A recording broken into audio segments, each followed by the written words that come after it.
दोस्तों, भारत से लेके दुनिया के कई देशों में और उनके इतिहास में एक बात तो अक्सर आपको देखने को मिल जाएगी, वो है पहले के समय में पाए जाने वाले कुछ अजीबोगरीब जीव। जी हाँ, जिसके बारे में इनके बीच में कई लोक कथाएं और कई कहानियां भी फेमस रहती हैं। और ये लोग ऐसा मानते हैं कि पहले के समय में इन जीवों का सच में अस्तित्व था। उन्हीं में से एक नाम जलपरी का भी आता है, जिसके बारे में कई लोग ऐसा मानते हैं कि जलपरी जैसी कोई चीज नहीं होती है। वहीं कुछ लोगों का ये मानना है कि जलपरी होती है और उन लोगों ने इन्हें देखा है। खैर, अभी सच में होती है या नहीं, इसके बारे में तो अभी तक कोई क्लियर डिसीजन नहीं मिल पाया है। लेकिन हाँ, समय समय पर ऐसे कुछ सबूत जरूर मिल जाते हैं जिनकी मौजूदगी से हम इनके अस्तित्व को एक सिरे से नकार तो नहीं सकते। तो आइए जानते हैं इनके बारे में और इनसे जुड़ी हुई कुछ ऐसी ही अजीबोगरीब फैक्ट्स। जलपरी, जिसे मरमेड के नाम से भी जानते हैं, जो फ्रेंच के दो शब्द मर और मेड से मिलकर बना है, जिसमें मर का मतलब होता है समुद्र और मेड का मतलब होता है स्त्री, यानी समुद्र में पाया जाने वाला ऐसा जीव जिसकी शरीर की बनावट तो एक स्त्री की तरह होती है, लेकिन उसके बॉडी के नीचे के पार्ट की बनावट किसी मछली की तरह होती है। इसका जिक्र सबसे पहले 1000 BC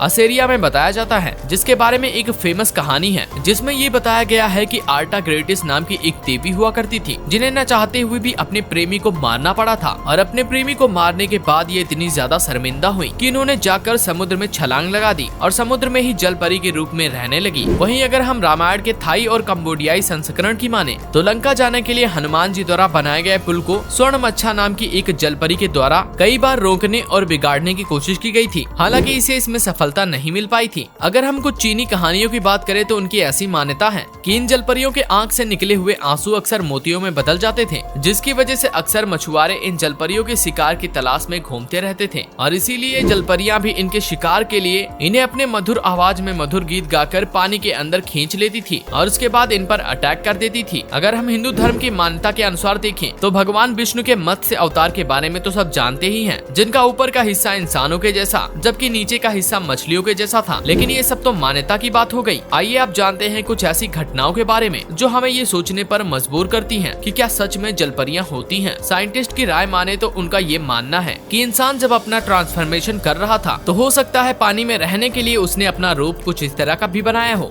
जिससे उन्हें पानी के अंदर रहने में भी कोई परेशानी का सामना न करना पड़े। वहीं साल 2012 में एक एनिमल प्लेनेट नाम के चैनल पर जलपरियों के बारे में दिखाया गया एक डॉक्यूमेंट्री, जिसका नाम मरमेड द बॉडी फाउंड था। आने के बाद एक बार फिर से जलपरियों के एग्जिस्टेशन को लेकर चर्चा जोरों पर होने लगी, जिसमें ऐसा दिखाया गया था कि कुछ लोग समुद्र में नीचे पाए जाने वाले जंतुओं के बारे में पता लगा रहे थे। तभी उनकी नजर एक ऐसे जीव पर भी पड़ी जिसका आधा हिस्सा इंसान का और आधा हिस्सा मछली के समान बताया गया, जिसे मरमेड माना जा रहा था। लेकिन जब इस वीडियो की थोड़ी और डिटेल पता लगाई गई तो ये पता चला कि ये एक इमेजिनरी वीडियो थी, जिसका सच से कोई लेना देना नहीं था, क्योंकि अब तक सच में ऐसी कोई भी न्यूज नहीं थी जिससे मरमेड के एग्जिस्टेंस को कंफर्म किया जा सके। अभी कुछ ही समय पहले गुजरात में भी एक ऐसी ही न्यूज आई थी, जिसमें ये बताया गया था कि किसी मरी हुई मरमेड की डेड बॉडी मिली थी। ऐसी ही फोटो सोशल मीडिया पर वायरल हुई थी, जो मिस्र के समुद्र के तट की बताई जा रही थी, लेकिन बाद में इन खबरों को झूठा बताया गया। वहीं साल 2016 में भारत में एक ऐसा ही बच्चा पैदा हुआ था जो बिल्कुल मरमेड की तरह दिखता था। इस बच्चे को डॉक्टर्स ने सिरेनोमिलिया नाम की बीमारी से ग्रस्त बताया और ये बच्चा 10 मिनट के अंदर ही मर गया। तो दोस्तों, मरमेड और उनसे जुड़ी ऐसी कई घटनाएं और खबरें आए दिन हम सुनते रहते हैं, जिन्हें बाद में या तो झूठा बता दिया जाता है या तो इनके एग्जिस्टेशन की कोई कंफर्मेशन नहीं मिलती है। तो मरमेड के बारे में हमारे द्वारा दी गई जानकारी आपको कैसी लगी, हमें कॉमेंट करके बताएं। इसके साथ ही अगर आपको वीडियो पसंद आई हो तो इसे लाइक करें और शेयर करें।